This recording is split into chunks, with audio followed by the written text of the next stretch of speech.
eternamente, hay un lugar que nos permitirá encontrarnos. Perpetual, donde perduran los vínculos.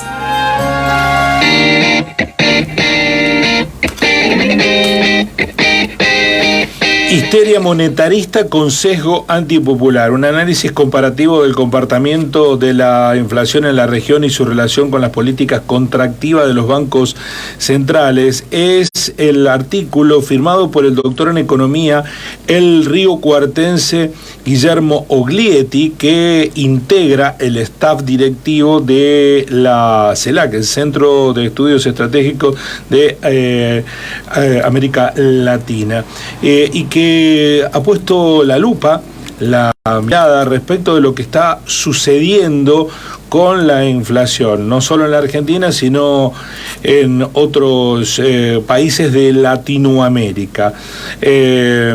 Vamos a saludar al director de la CELAC Argentina, al riocuartense Guillermo Oglietti. Guillermo, buen día, ¿cómo va?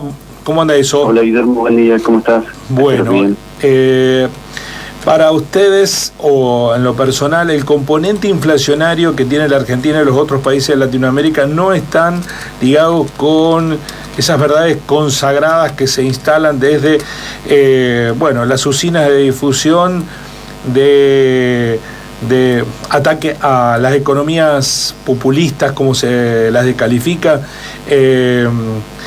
¿Cuál es el objeto del análisis presentado, Guillermo?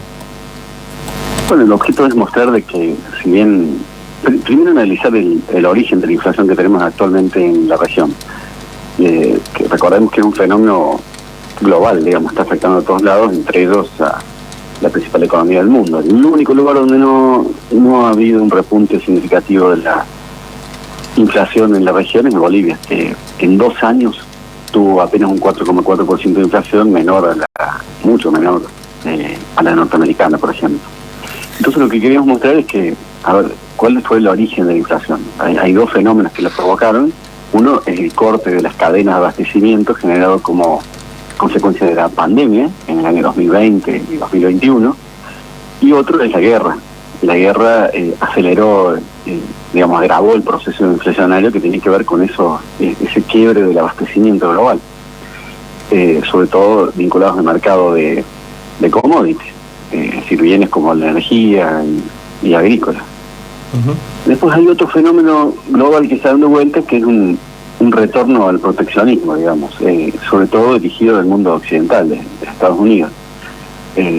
Y eso, por supuesto, puede cambiar los precios relativos. Por ejemplo, al no tener energía barata en Europa, debido al corte de suministro vinculado a los atentados sobre su ducto, el Nord Stream 1 y 2, pues eso va a encarecer los precios de muchos bienes que antes eran abastecidos por Europa, y por lo tanto los precios relativos van a cambiar como consecuencia de ese proteccionismo. Entonces lo que nos damos cuenta es que si ese es el problema original de la inflación, ¿por qué están haciendo entonces los bancos centrales del mundo, que tienen entre sus funciones, la principal función es detener la inflación para mantener el valor de sus monedas? Pues lo que están haciendo es subir las tasas de interés. Y no tiene nada que ver, porque subir las tasas de interés son medidas contractivas. Es como apagar el fuego tirándole alcohol, digamos. Uh-huh. Porque sencillamente reducen la oferta, ¿no? Al subir las tasas de interés, sí, lo que hacen es que las empresas no puedan, les sea más costoso invertir, les sea más costoso producir, porque una parte de su producción la financian con créditos, y entonces muchas empresas no van a tomar créditos ni para producir ni para invertir, y por lo tanto la oferta va a escasear. Sí. Y es precisamente ese el problema que generó la inflación, un problema de escasez vinculada a la pandemia, vinculada a la guerra. Entonces no tenía sentido, digamos, esta política monetaria, y lo que nos propusimos era ver si tenía algún impacto en América Latina. Y lo tiene porque el argumento que se da, incluso en la Argentina, se aumentó la tasa de interés para tratar de controlar la inflación, y no está ocurriendo. No, la verdad que no. En la Argentina, por ejemplo, la tasa de inflación es muy alta, digamos, está rondando casi de 100%. La tasa de interés que ofrecen los bancos privados por un por un depósito de plazo fijo, la tasa efectiva, digamos, es superior a la tasa de inflación y no ha habido impacto sobre la inflación. No ha habido impacto de ese aumento de las tasas de interés sobre la inflación. Ya es una tasa muy restrictiva la que tenemos en Argentina, digamos, con ese tipo de tasas es muy difícil de que la actividad productiva prospere. Pero lo mismo ha pasado en toda la región. Y un dato curioso es que en los países donde más contractivos han sido los bancos centrales, ha sido en los países donde asumieron gobiernos populistas recientemente. Es decir, Chile, Brasil, Chile con Boric, Brasil con Lula, Perú con Pedro Castillo, y Colombia con Gustavo Petro. En estos países es donde más agresiva ha sido o más contractiva ha sido la política monetaria de los bancos centrales. Y nos llama la atención porque el diseño de los bancos centrales es, bueno, todo el mundo lo sabe, es que sean independientes.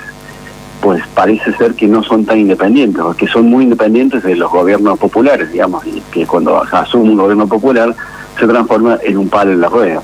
Y es justo lo que no ha pasado en dos países de corte que tienen gobiernos de corte popular como Bolivia y México. En estos dos países los aumentos de la tasa de interés han sido muy suaves, no han sido contractivos, no han sido un palo en la rueda.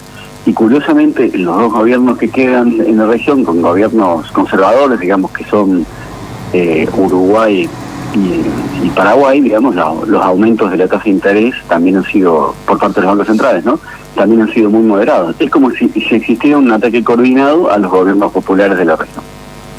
Y en un contexto como el de la Argentina, pensando en nuestra economía, en cómo funciona nuestra economía y en el escenario actual, ¿qué medidas podrían aplicarse para que baje la inflación?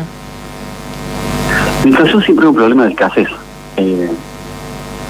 ¿Cómo atacar las fuentes de esa escasez? Aumentando los intereses, lo que aumenta son los costos. Por lo tanto, la inflación siempre va a empujar los tipos de interés aumentando, solamente van a aumentar los costos y va a impactar sobre los costos de las empresas y va a aumentar la escasez. La única forma de que esta política monetaria de subir las tasas de interés tenga efecto es muy contractiva, porque el efecto sobre ¿cómo decirlo? Cuando aumentan mucho las tasas de interés, las empresas invierten menos, producen menos, las familias también piden menos crédito porque se transforma demasiado caro, y entonces la única forma de que esto tenga impacto sobre la inflación es que esa política contractiva sea tan fuerte que termine arrastrando la economía tan abajo, la demanda tan abajo, que ya desaparezca la demanda y por eso caigan los precios. Es decir, que el efecto sobre la demanda sea mucho mayor, contractivamente mucho mayor que el efecto contractivo que tenían estas políticas sobre la oferta. Así que la verdad que le deseo a los bancos centrales de Argentina y a todo el mundo que fracasen rotundamente, porque si tienen éxito lo único que va a significar es que consiguieron deprimir mucho más la demanda que lo que consiguieron deprimir de la producción.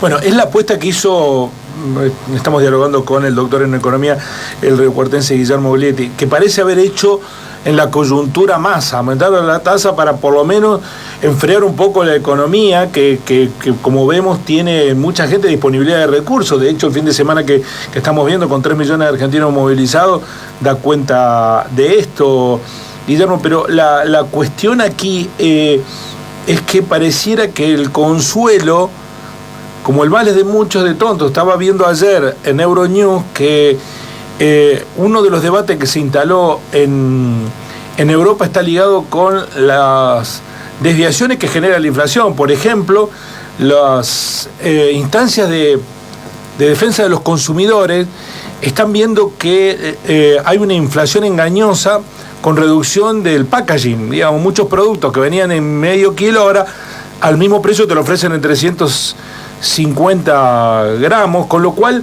hay un índice inflacionario encubierto. El capitalismo no se aprovecha de la inflación, no es funcional al capitalismo la inflación.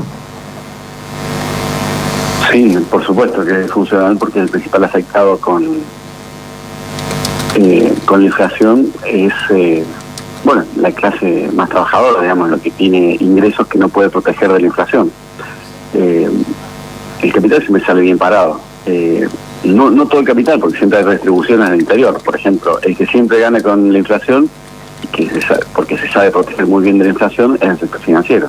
Estos aumentos de la tasa de interés a los que benefician es el sector financiero, directamente. Entonces, siempre que hay inflación hay un proceso redistributivo, no solo entre trabajadores y capitalistas, como está argumentando con corrección, sino también dentro del sector dentro del sector capitalista, digamos. Los que terminan ganando dentro del sector capitalista no son los que fabrican productos, bienes, etcétera, sino que son los que aportan el capital. Es como el triunfo del capital financiero.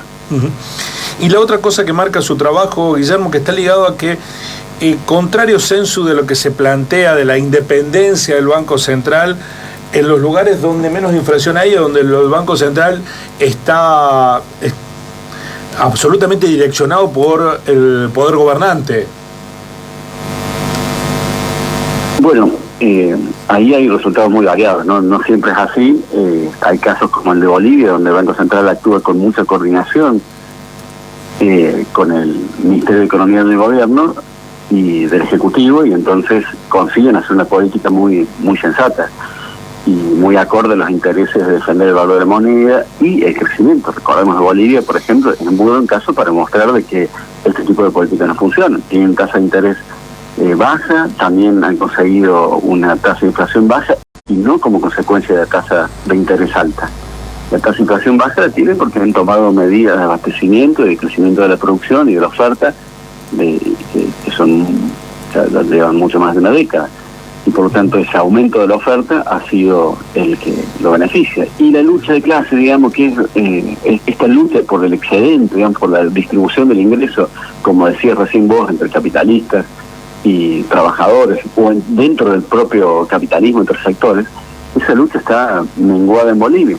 En cambio, hay países donde está exacerbada, como en Argentina, y por lo tanto cada sector trata de sacar una parte mayor de la taja de la torta y lo consigue subiendo sus precios y aprovechándose de que puede lograrlo gracias a que tiene monopolio. Y por lo tanto, en esa pelea por ver quién se lleva un pedazo mayor de la torta, pues termina subiendo la inflación, y los más perjudicados son los que menos poder tienen. Sí, aquí, para finalizar, Guillermo, estamos comentando el análisis realizado por Guillermo Belietti en el artículo reciente publicado en la CELAC, bajo el título Histeria monetarista, consejo antipopular, lo que pareciera haber una gran pulseada entre el capital productivo y el capital financiero, en donde el capital financiero termina imponiéndose, ¿no? Porque el monetarismo es más funcional a la especulación de la finanza que a la propia producción. Sí, digamos, hay una imagen rosa sobre el papel de una imagen de Colín Tellado, digamos, sobre el papel del sector financiero en la economía en cada país, ¿no? Y es la imagen de que la banca sirve para canalizar los ahorros de los ahorristas, transformarlos en que van a depositar a los bancos, y así luego los bancos acumulan ese capital y se lo prestan a las personas que lo necesitan, y lo prestan para la inversión, para la producción, para el consumo, etcétera. Y la verdad es que esa historia rosa tenemos que desmitificarla. No funciona así la cosa. El sector financiero se ha transformado en un sector captador de rentas. No aporta todo el valor que debería aportar a la sociedad, y no aporta un valor tan grande como en la renta que extrae de cada sociedad. Extrae muchísimo dinero de cada sociedad. El caso más llamativo en la región es Argentina, donde la banca es tremendamente rentable. Cito un libro que publicamos hace muy poco, todavía no lo pude presentar en recuerdo, pero podré hacerlo en algún momento, que se llama La mano visible de la banca invisible, donde analizamos la renta y otros aspectos de la banca latinoamericana, y vimos que el sector bancario latinoamericano es de lejos, digamos, como que triplica la rentabilidad de la banca latinoamericana, que encima la banca latinoamericana duplica la rentabilidad de los países que tiene la banca en los países normales, que digamos un país desarrollado como Estados Unidos o los europeos. No solo vimos eso, que es escandaloso de por sí, porque Argentina y todos los países latinoamericanos necesitan de un sector financiero que contribuya al desarrollo, sino que además vimos que esta renta contribuye a la fuga de capitales, y por lo tanto la banca no sirve para financiar lo que debería financiar, que es el desarrollo. En el caso de Argentina vimos también que la banca es como muy chiquita, es como que el crédito se que tienen se dedica a otras actividades, no a reinvertir en más créditos, sino a fugar en gran medida, a fugar y por tanto no contribuye al circuito económico local. Vimos que la banca se dedica sobre todo a prestar al consumo, sobre todo a prestar a grandes empresas, y se olvida de las pequeñas y medianas empresas, que son las que más arrastran la producción, las que más arrastran las cadenas productivas y las que más crean empleo. Bueno, son un montón de hallazgos interesantes donde básicamente nos permite llegar a esa conclusión. ¿Sirve la banca tal como está en Argentina para ayudar al desarrollo nacional? No sirve. Y una cosa que nos llamó muchísimo la atención es que esa rentabilidad tan extraordinaria la siguieron manteniendo en la pandemia, sí, Guillermo. Sí. En la pandemia, en el año 2020, ahí cuando cerraban las empresas, cerraban los teatros, cerraban los cines, cerraban los bares y la gente perdió sus empleos y las empresas cerraban, ningún banco quebró, ningún banco tuvo problemas, y no solo no los tuvo, sino que siguió manteniendo ganancias extraordinarias. O sea, quiero decir, ganancias mucho más altas que la que tiene un país europeo en un año normal. Un banco europeo en un año normal gana la mitad de lo que gana la banca argentina en medio de la pandemia. Y la banca europea, en ese momento, cuando estaba la pandemia, tuvo pérdidas o no tuvo ingresos, o uno de los dos, es decir, salió extra como mucho, no tuvo ganancias. En cambio, en Argentina tuvieron ganancias extraordinarias, es una cosa, y en toda la región también, pero en Argentina fue como exagerado. Guillermo, le agradezco muchísimo. El análisis siempre aporta y nos hace pensar y nos ayuda a entender lo que ocurre.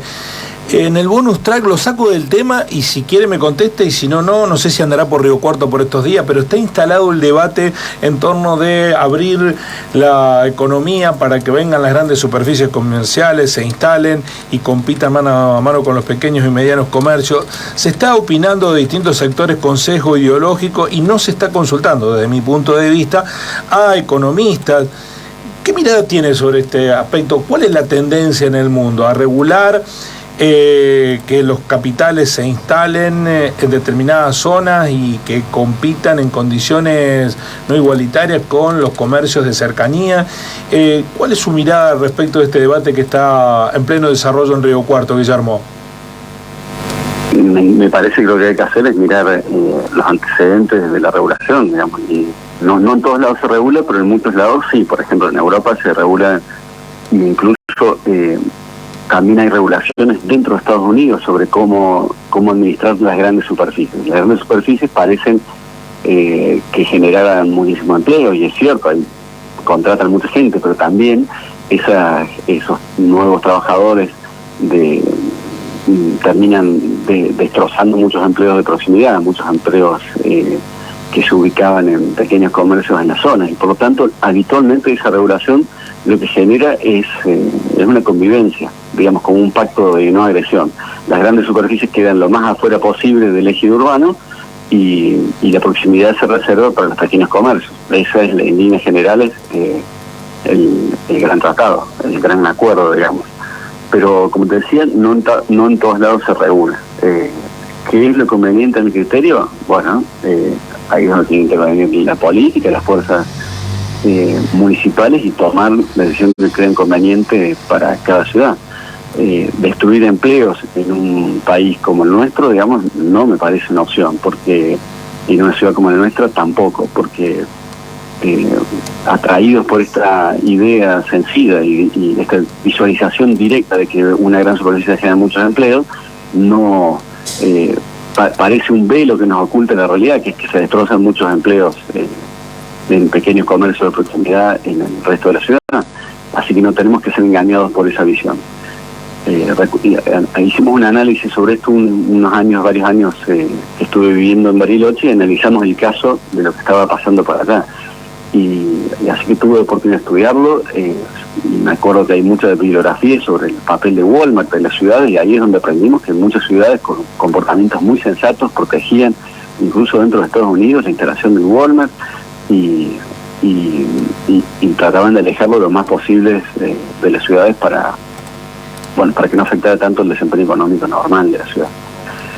Porque recordemos además que hay una transferencia de renta de la ciudad, ese dinero que uno gasta en un comercio local termina fluyendo, refluye dentro de la ciudad, porque es luego el consumo de ese pequeño empresario, pequeño comerciante que vuelve a comprar a otros comercios de la ciudad, etcétera, fluye dentro de la ciudad.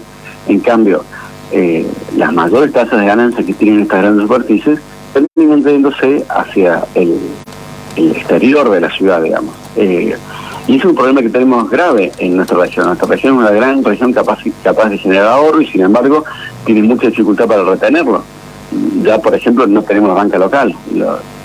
La banca se dirige, capta ahorros locales y los invierte con otros criterios en cualquier lugar del país, con suerte, y en gran parte se va al resto del mundo. Tendríamos que tener, por ejemplo, organizar sistemas financieros para que la mayor parte posible del ahorro local se traduzca en inversiones locales o regionales, digamos, para que haya proximidad entre los capitalistas, los propietarios y sus empresas, y eso confluya en más crecimiento local. Si no, vamos a tener una economía de enclave, con gente capaz de ahorrar o vincularse al sector agrícola y el resto de la sociedad deprimida, porque ese ahorro abundante que tiene el sector agrícola pues no se transforma todo lo que podría en inversiones locales que redundan en beneficio de todos. Muy claro, Guillermo, muchísimas gracias por este análisis, muy amable. Muchas gracias a vos, Guillermo, que tengan un buen día. Buen día. Guillermo Oglietti, el economista de la CELAC, hablando de inflación y del debate que está en ciernes en Río Cuarto. A mí me parece que debieran convocarse, no solo a Guillermo Oglietti, sino a otros economistas que nos ayuden a entender, para que no tengamos solamente un sesgo ideologizado plenamente o partidizado respecto de la decisión que se tome, si grandes superficies sí o grandes superficies no, sobre un debate que esta idea de todo sin regulación no existe en ningún lugar del mundo, en ninguna actividad, de nada, ¿no? Por supuesto que es el paraíso de algunos sectores, que no haya nadie que me controle. Pero esos mismos sectores, cuando tienen el primer problema de cambio, tienen un problema de que se rompió el bache al frente del negocio donde ellos están, y él dice, bueno, ¿qué espera el Estado para arreglármelo? Entonces, querés que no te regule el Estado, si está o no está, te cobra impuestos, pero querés que te arregle el bache. Cito lo del bache por una cuestión menor, pero de ahí en escala a todo lo que se imaginen, ¿no? Todo lo que se imaginen. Entonces, regulaciones hay en todos los lugares del mundo. ¿Qué tipo de regulaciones es la que debemos discutir frente a estas cuestiones? Si hay excepciones, si debe hacerse la vista gorda respecto a esta cuestión, si deben actualizarse esas legislaciones o no. Les pongo un ejemplo solamente. Durante mucho tiempo, Río Cuarto, en la gestión de Benigno Antonio Rins, que si hay cosa que no se lo puede achacar a Rins, es de una persona pro Estado, más bien era todo lo contrario. Pero ¿qué hizo en su momento? Empezó a cobrarle impuestos a aquellos que tenían las sedes económicas en otros lugares fuera de la ciudad y venían y hacían negocio en Río Cuarto. Se llamaba el impuesto a la valija. Vendían en Río Cuarto y no le pagaban impuestos a Río Cuarto. Entonces Rins dijo, bueno, hay que cobrarle impuestos. Esto fue motivo de un larguísimo litigio que terminó en la Corte Suprema de Justicia. ¿A que no saben a quién le dio la razón la Corte Suprema de Justicia? Por supuesto, a los grandes conglomerados económicos que no pudieron más cobrar el impuesto a la valija. ¿A ustedes les parece lógico, natural, que el dueño de Mercado Libre se haya hecho hipermillonario vendiendo desde donde vende, no sé de dónde, y que no pague impuestos como los otros que venden en Río Cuarto, comercio e industria? No es lógico. Tendría que pagar comercio e industria aquí también. Bueno, eso no va a ocurrir. Entonces, desde un sector ideologizado dice, bueno, entonces no le cobremos comercio e industria a ningún empresario o comerciante de Río Cuarto. Bueno, y si el Estado no cobra comercio e industria, ¿cómo va a financiar su funcionamiento? ¿Cómo va a financiar el tendido eléctrico, los semáforos? Después discutamos si se usan bien o no los recursos, y eso depende de los representantes que nosotros elijamos para sentar en la administración. Pero regulaciones hay en todo el mundo, más o menos regulaciones hay en todo el mundo. Lo que tenemos que discutir es qué tipo de regulaciones, y eso no lo estamos discutiendo. Así